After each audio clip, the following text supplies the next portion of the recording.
ఈ రోజు ఈ వీడియోలో మనం డార్లింగ్ మూవీ రివ్యూ ఇవ్వబోతున్నాం. డార్లింగ్ మూవీ అంటే మన డార్లింగ్ ప్రభాస్ మూవీ కాదు, ప్రియదర్శి లీడ్ రోల్ గా యాక్ట్ చేసిన డార్లింగ్ మూవీ అనమాట. సో లేట్ చేయకుండా వీడియో స్టార్ట్ చేద్దాం. అంతకన్నా ముందు మా వీడియోస్ కానీ మీరు ఫస్ట్ టైం చూసినట్టయితే ఈ వీడియోని లైక్ చేయండి, షేర్ చేయండి, సబ్స్క్రైబ్ చేయండి. అండ్ ఈ వీడియో మొత్తం ఎండ్ దాకా చూసి మీకు ఏమనిపించింది, మీ హానెస్ట్ రివ్యూ అనేది కింద కామెంట్ బాక్స్ లో కామెంట్ చేయండి. Hello people, welcome to keen updates. ఇక రివ్యూ విషయానికి వస్తే నాకైతే మూవీ పర్లేదు, యావరేజ్ అనిపించింది మామ. నాకైతే మూవీ కొంచెం ఫన్ జనరేట్ చేస్తుందని ఎక్స్పెక్ట్ చేసి వెళ్ళాం మూవీకి అయితే. బట్ నాకు అంత ఫన్ జనరేట్ చేసినట్టయితే నాకు ఎక్కడ అనిపించలేదు.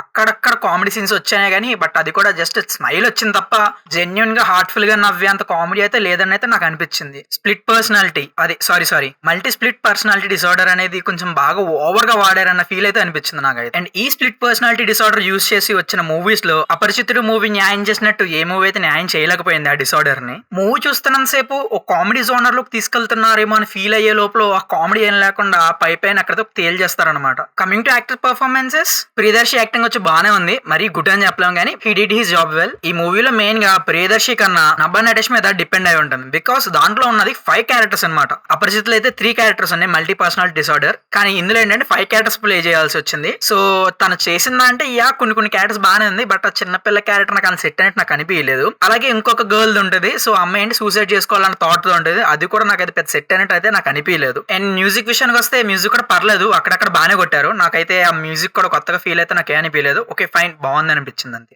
కమింగ్ టు స్టోరీ, హీరో వచ్చి ఒక మౌంటైన్ దగ్గరికి వెళ్ళి సూసైడ్ చేసుకుందాం అని అనుకుంటాడు. ఆ ప్లేస్ లోనే హీరోయిన్ అనేది పరిచయం అవుతుంది. పరిచయం అయిన 5 minutes కి తనని పెళ్లి చేసుకుందాం అని అనుకుంటాడు. అండ్ తర్వాత పెళ్లి కూడా చేసుకుంటారు. వన్స్ పెళ్లి చేసుకున్న తర్వాత ఒక్కొక్క టైంలో ఒక్కొక్కలా బిహేవ్ చేయడం తను గమనిస్తాడు. ఆ డిసార్డర్ ఆ అమ్మాయికి ఎందుకు వచ్చింది అండ్ ఎలా వచ్చింది, అసలు తన ఎవరు, ఆ డిసార్డర్ ని ఎలా క్యూర్ చేస్తాడు అనేది మూవీలో స్టోరీ అనమాట. ఈ మూవీ ఫ్యామిలీతో వాచ్ చేయొచ్చు అంటే yes, absolutely it's a family watchable movie. ఫ్యామిలీతో వెళ్ళి హ్యాపీగా కూర్చొని చూడొచ్చు. బట్ నాకులాగా ఓవర్ ఎక్స్పెక్టేషన్ పెట్టుకొని మూవీ థియేటర్ అయితే వెళ్ళొద్దు. అసలు ఏ ఎక్స్పెక్టేషన్ లేకుండా వెళ్ళి చూడండి, కన్ఫర్మ్ గా ఎంజాయ్ చేస్తారు మూవీని. ఫైనల్ గా ఈ మూవీకి నేను ఇచ్చే రేటింగ్ వచ్చి 3/5. ఈ వీడియో మీరు టిల్ లాస్ట్ ఇక్కడ దాకా చూసారంటే ఐ హోప్ మీకు నచ్చిందని అనుకుంటున్నాను నా రివ్యూ. ఒకవేళ మీకు నచ్చినట్టయితే ఒక లైక్ చేసి నాకు సపోర్ట్ చేసి కొంచెం బూస్టప్ ఇవ్వండి. అండ్ అలాగే సబ్స్క్రైబ్ చేసుకొని ఉండకపోతే సబ్స్క్రైబ్ చేసుకోండి వెంటనే. ఈ మూవీ మీరు ఎవరైనా చూసినట్టయితే కింద మీ హానెస్ట్ రివ్యూ ఎలా ఉందని చెప్పి కింద కామెంట్ బాక్స్ లో కామెంట్ చేయండి. See you in the next one. Signing of.